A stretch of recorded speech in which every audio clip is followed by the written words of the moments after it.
Bismillahirrahmanirrahim. Assalamualaikum warahmatullahi wabarakatuh. Alhamdulillahirrahmanirrahim.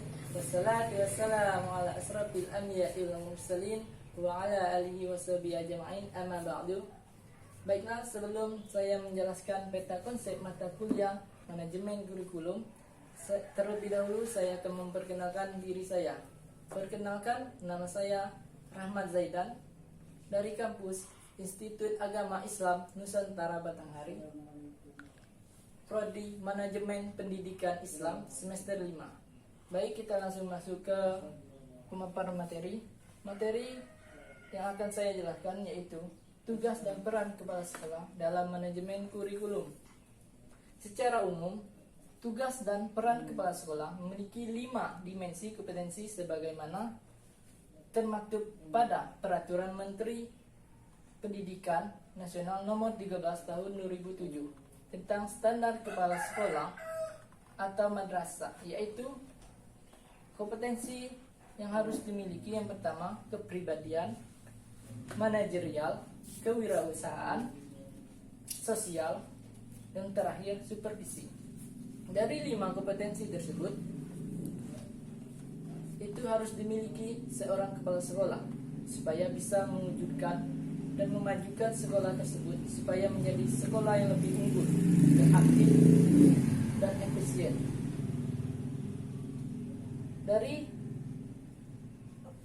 Tugas dan peran kepala sekolah dalam manajemen kurikulum terdapat 5 poin. Yang pertama, kinerja kepala sekolah. Yang kedua, tugas dan peran kepala sekolah dalam manajemen kurikulum. Yang ketiga, rencana kegiatan tindak lanjut RKTL kinerja kepala sekolah.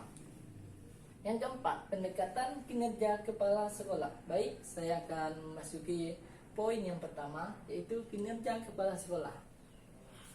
Kinerja kepala sekolah dapat dipahami sebagai upaya yang harus dilakukan seorang kepala sekolah dalam melakukan tugas dan perannya sebagai seorang kepala sekolah, baik itu kepala sekolah pada jenjang pendidikan taman kanak-kanak sampai dengan jenjang sekolah menengah atas atau kejuruan. Di sisi lain, kepala sekolah juga harus mampu memahami konsep penilaian atau evaluasi sebagai pengetahuan bahwa evaluasi adalah proses pengukuran yang dilakukan terhadap kecenderungan perubahan yang terjadi mengenai suatu fenomena dengan hasil yang lebih cenderung kepada pemaknaan atau perubahan perilaku atau sikap individu tertentu.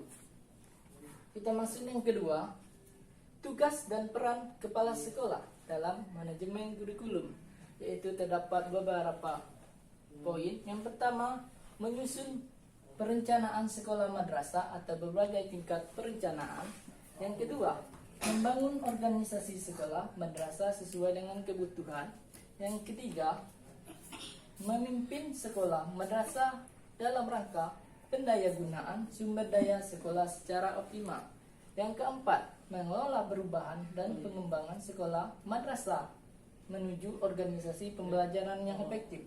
Yang selanjutnya, mengelola guru dan staf dalam rangka pendayagunaan sumber daya manusia secara optimal.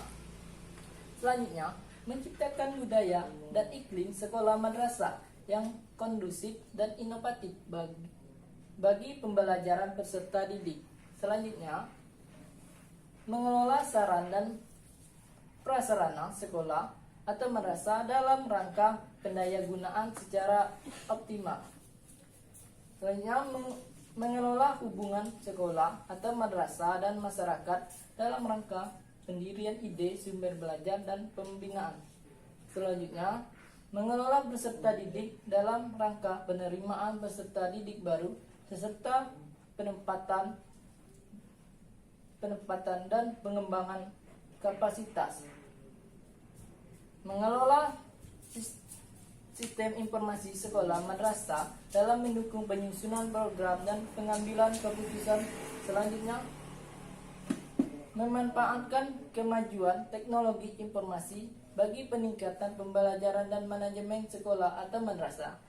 Yang poin terakhir, melakukan monitoring, evaluasi, dan pelaporan pelaksanaan program kegiatan dengan prosedur yang tepat, serta merencanakan tindak lanjut.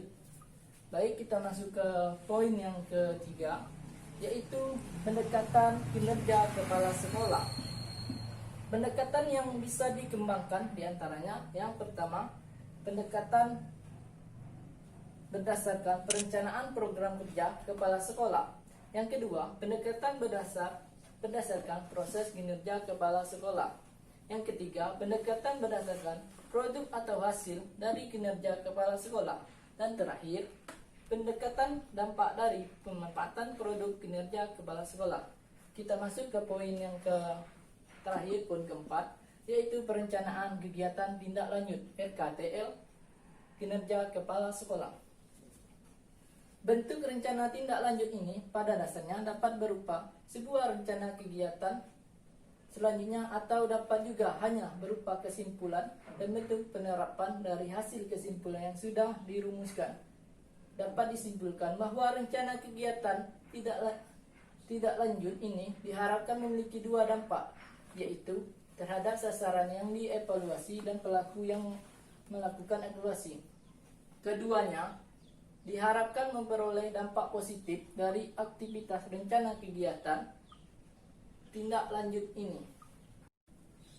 Baiklah, mungkin hanya ini yang dapat saya sampaikan tentang materi manajemen kurikulum, yaitu tugas dan peran kepala sekolah dalam manajemen kurikulum. Jikalau penyampaian dan tutur kata saya yang salah, saya mohon maaf dan saya akhiri. Wassalamualaikum warahmatullahi wabarakatuh.